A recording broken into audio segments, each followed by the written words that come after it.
everyone and slow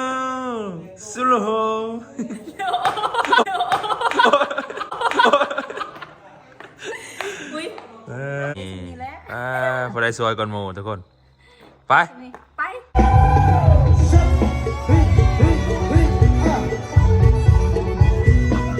หยวกนะแม่หยวกนะแม่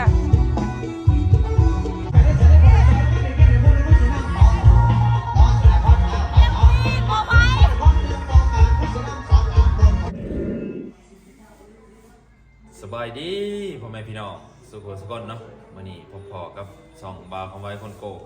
สุนิโยบานทามีตะโกไปน่ะเงินที่ใส่กับผมมีพี่น้องเลย ก็คือมื้อนี้เนาะคำไว้แต่งตัวรอเนี่ยนึงพี่น้องเอ้ยเพราะว่าสิมีงานพี่น้องมีไปงานดองเนาะทุกคนเนาะไปงานดองกับครอบครัวเนาะยังแต่งตัวอยู่ตอนนี้มียายเซรี่น้องปุ๊กกี้พ่อแม่เนาะไปเบิดทุกคนเลยวันนี้คำไว้จะไปถ่ายภาพบรรยากาศอยู่ที่งานดองเนาะแล้วก็ตอนนี้ยังถ่าเช้าๆยังแต่งตัวอยู่โยเบิ้งนี่ทุกคนแต่งตัวของบ่ท่านแล้วซ้ำนี่คำไว้เนี่ยแล้วเป็นชั่วโมงเลยนั่งถ่าเช้าๆผมแล่นออกแล่นเขาอยู่บนแล้วจักเทื่อพี่น้องเลยจะได้กับคำไว้มื้อนี้สิไปถ่ายภาพบรรยากาศอยู่ที่งานดองเนาะทุกคนเนาะว่างานดองพังลาวเฮาสิเป็นจังไดเนาะสิเป็นประมาณใดเนาะคำไว้ก็เป็นงานแรกทุกคนงานแรกของง่ายๆก็คืองานแรกของปีเนาะปีนี้บ่ทันได้ไปงานจักเทื่อเนาะก็เลยว่างานก็เป็นงานจัดกลางคืนทุกคน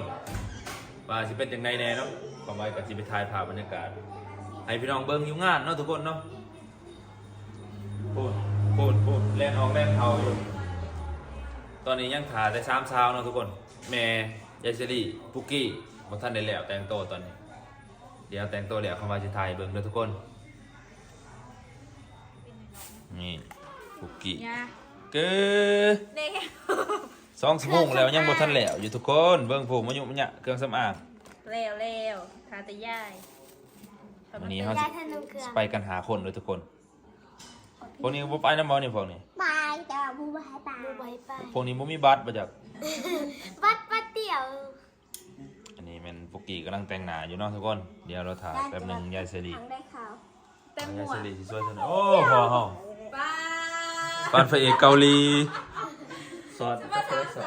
ให้ลูกแม่ตีการแต่งตัวของพ่อมันตัดติดดุมแล้ว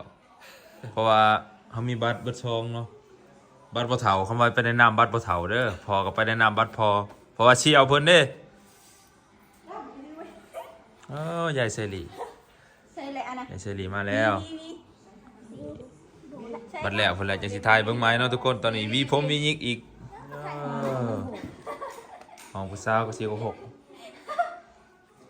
พราะว่าเขาแต่งตัวนี้โอ้ยายพอแล้วยายก็ทาตะย่ายผู้เดียวนี้ทาแต่ยายบ่นี่ยายคือแต่งตัวสะแท้แป๊บนึงดิ ทำไมยายสวยจังเนาะยายสวยเกินการแต่งตัวของ2 สาวนะทุกคนมันมีเกิบใส่เว้ยกูก็รออยู่บ่กี่รอพี่น้องป้าณเดชน์เบื้องลาวรอเป็นพิเศษเด้อมื้อนี้ขออนุญาตเนาะพี่น้องสิไปถ่ายภาพบรรยากาศเจ้าบ่าวเขาจะไม่โกรธเหรอพยานแต่เจ้าบ่าวสิหายบ่จักเฮ็ดรอคนเจ้าบ่าวนะมันได้เกินนะดอกเตอร์ไปทุกคนเดี๋ยวไปถ่ายแม่เฮาเนาะบ่ทันได้เห็นแม่เฮาเด้ทุกคนตอนนี้2 สาวนี่เห็นแล้วที่หลายได้งามก็เบิ่งเอาทุกคนเอามาจะทำเรียกคำไว้เองน่าสิเปียให้งามละจูเปียผมบ่นี่บ่รีบหน่อยนึงสิเปียอีจ้ะeveryone and slow อุ้ยปุกกี้ถอยลูกบ่ได้นางงามประจำแข่งสารวันปุกกี้สาวลาวมีแกนลาวงามeveryone ปุกกี้ใส่ส่วนสูงทุกคนมันใส่มาเป็นนะมันเคยใส่ส่วนสูงกี่แปลงเน็กไทป่ะมันเน็กไทข้างในเน็กไทพอ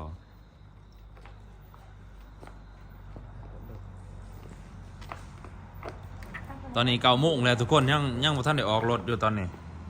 นี่แม่เฮาโอ้ยังเสร็จเกือบอยู่ทุกคนการแต่งตัวแต่ละคนก็ได้ซ้ำนี่นะว่าเป็นชั่วโมงนี่พอได้สวยก่อนหมู่ทุกคนไป ไปตูดวันนี้ไปเจอกันยังอันดองพูดแหละ ไปกินข้าวอะไรกันมา ไปนะตอนนี้โอ้ยมาจอดพี่ก็ได้รถจอด คอยเจ็บ บอกสาวๆเพื่อสิยางหอดดองเนาะมันก็ ใกล้เติมทุกคน สูงว่ะ ไปตูดงานนี่โอ้พี่น้องถือว่าอลังการเติบได้นี่เนาะ ลำบงก็ไก่ มีลำวงมันธรรมดาเมื่อแล้ววะเนี่ย เมื่อได้กินข้าวอิ่มแล้ว ที่เขาอิ่มแล้วก็เมื่อแล้วเนาะเจ้าซ้ายตูดได้ซะปันอันนั้นเนาะปันงานวัดเบื้องที่ผมแบบงานบุญนะ งานคนรวย แม่นบ่ไป เรื่องงานพวกแกดิ มือได้งานเฮา กวนนี้แล้วพูดแล้วพูด ดีแต่บ่มีไอ้สัตว์ปุงเป่าอยู่ไหนเนาะตอนนี้มาหอดงานแล้วทุกคนมาสาว อนุบัติทั้งสองพันยาอนุบัติเขาขออนุญาตเรียนเชิญจับเป็นรอบ ลำวงนุ่มซาละวัดเด้อทุกคน ดอกบิดอกดออนุบัติทั้งด้านเสียงเสียงร้องทั้งด้านเสียงเพลง งานในเติมเนาะทุกคน ถึงใจบนท่านบนท่านเชิญกันแต่ว่าขออนุญาตบาดคำดอเจ้านี่บ้าขอดจอดเดินสบายดีอยู่ดีมีแห้งเอาบัดนี้กันบังมอบบัดนั้นนาทีอาจารย์ดนตรีนักร้องนักศิลปินทั้งทีมงานและเรียนเชิญเป็นเกียรติจากท่านประธานท็อปบักดอกบักแก้วก้าวเข้าสู่พวกเบิกบานบุญเชิญกับท่านรองผู้สมัครเหล่านี้ทุกคนเชิญดาว สาว เป็นเสียงก้อนร่ำ ตัวงานไงเติมเนาะทุกคนเนาะ ทั้งปานน้อยมองก็ไปวันนี้น้องขอเชิญดาว ไปเต้นละวง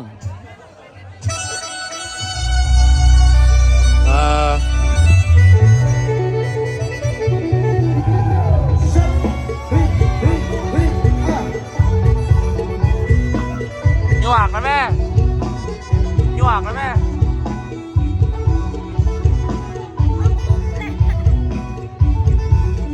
โอ้จะเบาจะเช้ามาแล้ว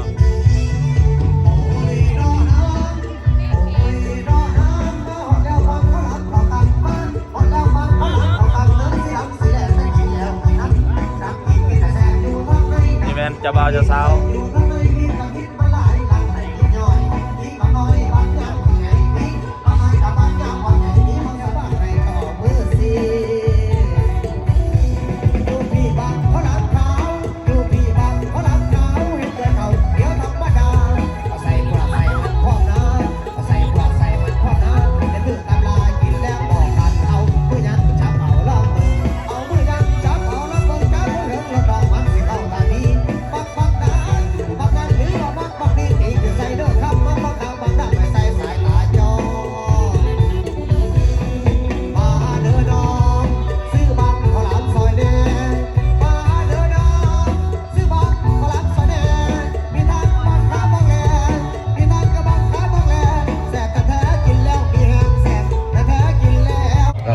เป็นเกียรติสนะ อาหารกับ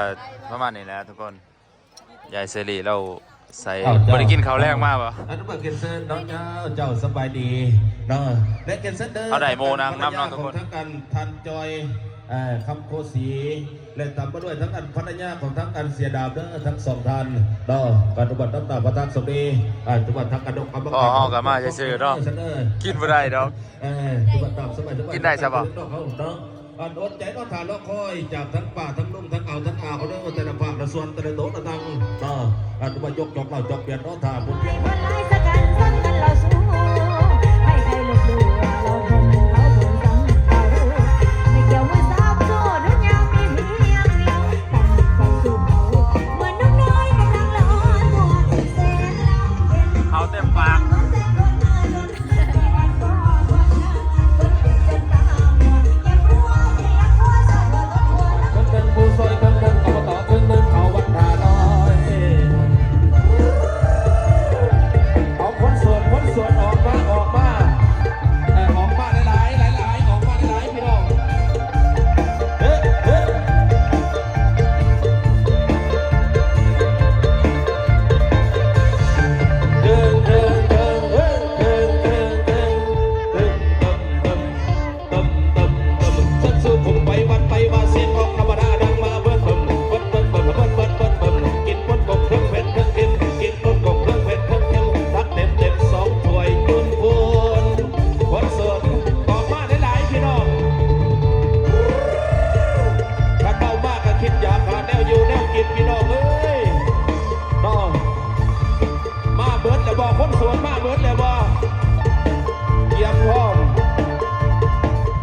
ยมพี่น้องผู้ใดโสดแท้ผู้นั้นจะได้ครับ ดอกไม้ซอนี่ดอนี่แหละเด้อแบ่งครึ่งเด้อพี่น้องเด้อครับผู้ใดครับได้จะเริ่มแบ่งครึ่งกับโคสุก 500,000 กีบบุญพี่น้องบุญใส่เจ้าบ่าวเจ้าสาวบุญใส่ส่งเนื้อโคต่อไปให้ทั้งพี่ทั้งน้องเขาส่งมาในคำคืนนี้กันแล้วกันเด้อเนื้อโคต่อไปเข้าเนาะทุกบ้านยับใหญ่ใส่สวยเขามาพี่น้องยับเขามาจากทั้งอันทีมงานคนโสดผู้ใดเปิ้นโสดผู้ใดเปิ้นโสดผู้ใด โอ้ทั้งนี้กันโสด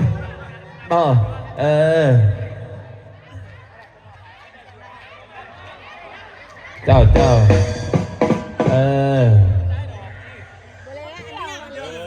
คือบ่ไปเอา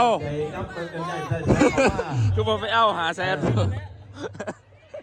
จำไว้ก่อนตัวนักโจรบาทนี่เกียมพี่น้องเกียมไปที่ใดเนาะโคสุกสินับ1 ถึง 3หาแซนไอ้เจ้าบ่าวเจ้าสาวเพิ่นโยนผู้ใดสูงผู้นั้นได้ผู้ใดโสดผู้นั้นได้ เนาะเอาเกียมเจ้าบ่าวเกียม1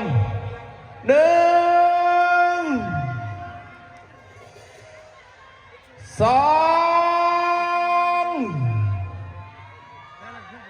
2 ครึ่ง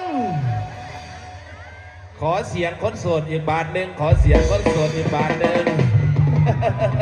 เด้บาทนี้เอาบริตัวได้ต้มบาทนี้ยุ่นแน่นอนกาเกียมพี่น้องปลาตกมองใดเนาะเกี่ยวบังหาโคศกทำได้กับใครในสี ต่อเอาเกียมเจ้าบ่าวเจ้าสาวบัดนี้1 2 3นี่เอาบ่แบ่งครึ่งบ่นี่แมนบ่คนสวนนี่แมนบ่นี่ สวนแล้วเนาะบ่าบัดนี้ตัวจริงพี่น้องบางอย่างนี่ซอน้อยบัดนี้ซอใหญ่เกียมเด้อพี่น้องเด้อ1 2 3นี่โอ้ได้แล้วอย่าพาไปได้แล้วมากพี่แค่โสดเพิ่นว่าเอาขออนุญาตเดินเส้นขึ้นเวทีเด้อผู้หามได้เด้อ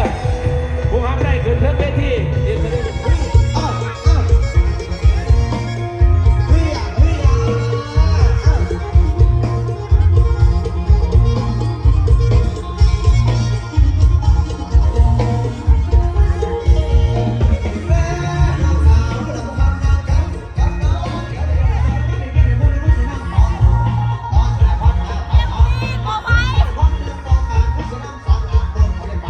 ตอนนี้เขาก็ได้กลับบ้านแล้วเนาะทุกคนเนาะบุกเก้ใส่เกือบยังในปดเกือบไม่เคยใส่เมื่อทุกคนคือว่ากินข้าวอิ่มแล้วเนาะเขาก็จะได้กลับไปกลับบุกเก้ก็ขาดขนาดเนาะทุกคน ใส่เกือบย่องใส่บ่ได้เนาะอันนั้นเนาะทุกคนเพิ่นจัดอยู่ในห้องเรียนวิชาชีพของครัวเซตเนาะห้องเรียนวิชาชีพแบบผสมเนาะของแข้งสารวัตรจัดอยู่ที่ครัวเซตเฮาก็ได้กลับบ้านตอนนี้กินอิ่มแล้วเฮาก็มื้อเนาะย่างเขาไปเนาะเพราะว่ารถมันจอดบ่ได้มันเต็มเนาะทุกคนหลายตอนนี้เฮาก็ย่างไปรถเฮาเสียกำพงเห็ดเวียกอย่างนี้แหละเมื่อบัดนี้กินแล้วอะไรก็เมื่อนะยายแม่นได้หรอรถเสียเปิดมา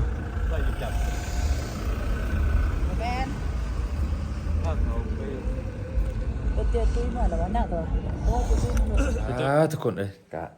เป็นภาพบรรยากาศภาพพี่น้องไปงานดองเนาะทุกคนเนาะแต่งโตสาวๆเพิ่นกะแก่เสือแก่แพร่บัดนี้ได้เวลาพักผ่อนนอนกะไปประมาณ1 ชั่วโมงนี่แหละเนาะทุกคนมันกะม่วนอยู่เนาะทุกคนกินข้าวอิ่มแล้วกะมาเนาะพอเพิ่นกะบ่สบายแน่ก่อนเนาะว่าสิเตะเจ้าได้อยากบ่ได้เต้นจักบาทป่ะ